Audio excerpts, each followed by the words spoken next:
Shabbat Shalom. Shalom. This week in our Torah portion, we have a double Torah portion, yet again. Right? Very exciting. Right? Yeah, get excited. It's Matot and Maseh. And one of the more important stories in this morning's Torah portion is that of 2.5 tribes. Right? We know there's 12 tribes. Right? I don't have to go through them all with you, but 2.5 of them, Reuben, Gad, and half of Manasseh, they come to Moses and they say, we really like it over here on the eastern side of the Jordan. It's more fertile land for us. This is where we'd like to settle. And Moses is none too happy at first. Right? He goes, what are you talking about? Right? I've led you all the way out of Egypt to get to the promised land, and now you're going to tell me you don't want to go to the final moment of our promised land? And they say back to Moses, the leaders of these tribes, they say, it's not that we're not interested in the promised land. We just like this other land a little bit more, but we're still going to stand with our people. We're not going to come and settle this land, right, until we have successfully helped all of our brothers and sisters from all the other tribes successfully conquer, so to say, right, get into the promised land, get into today's modern day state of Israel, right? We are not going to abandon our people, regardless of where we live. Right? And it's such an important message. And Moses says, okay, if you agree that you're going to help us through thick and thin, then we're okay. We can make a deal. And as we know, the 2.5 tribes help Joshua ultimately conquer the land, and then they go back to where they wanted to settle. And I think this is a really important reminder for us. We are here as Jews, right? We live in the diaspora, right? It's a great reminder for us that no matter where we live, right, we are all one people. Whether we're living in the state of Israel or anywhere else in the diaspora, we are all one. But there's something even more important, I think, that comes from this morning's parsha.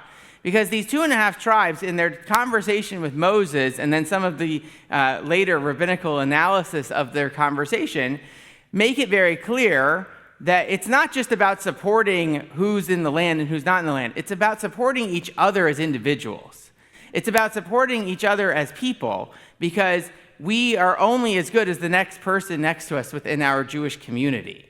And this morning, right, we're going to hear a little bit later from our Rebbe and Harriet Lipnick about something that's very important in our community, but also in our world in general, which is of being a kidney donor, of being a donor of any organ, right? Of helping each other out in ways that might not seem like as obvious, perhaps, as you would normally think, but so important that we help each other out throughout our community.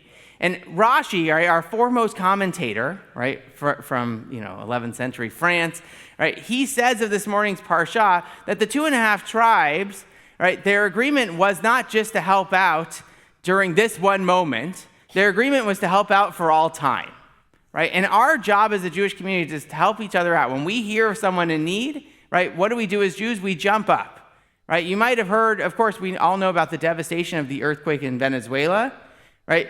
Who was one of the first countries to go and be on the scene and help out? Was Israel, right?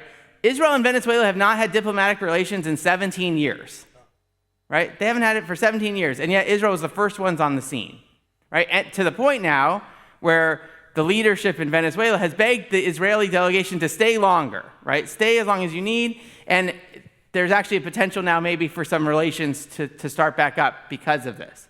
Because that's who we are as a Jewish people.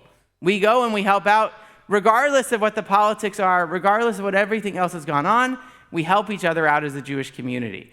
And so I hope when you hear a little bit later this morning about the need that we have in this exact moment in our community here at B'nai Emunah and in St. Louis, that you take it to heart. And even if you may not be able to be that kidney donor, you spread the word, and you might find someone else to help as that kidney donor as well. Because that's who we are as a Jewish community, and that's what our parsha is coming to remind us of this morning as well.